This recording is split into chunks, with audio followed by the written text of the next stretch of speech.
পিতৃগৰাকী আছিল কামাখ্যা ভূঞা। মনমোহন দত্তৰ পৰিয়ালক আমি বিচাৰিছিলোঁ, কিন্তু তেখেতসকলৰ ঘৰত খোজ লাগিল। যোৱাকালি তেখেতসকলৰ ভতিজা ল'ৰা এজন ঢুকাল, দাদা এজন আমাৰ, তেখেতসকলৰ কোনো ইয়াত আহিব পৰা নাই। যাই নহওক, কিন্তু তেখেতসকলক আমি পায়েই থাকোঁ, গতিকে বিষয়টোৰ লগত জড়িত হৈ থাকে।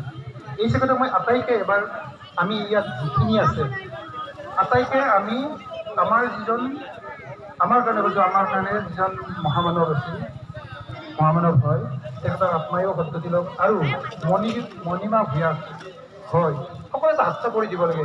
এইকাৰণে যে যিখন শ্যামা পূজাক লৈ আমি গৌৰৱবোধ কৰি আছোঁ, সেইখন শ্যামা পূজাৰ জন্মদাতা আছিল মণি ভূঞাৰ দেউতা। আমি আজিও পাহৰা নাই।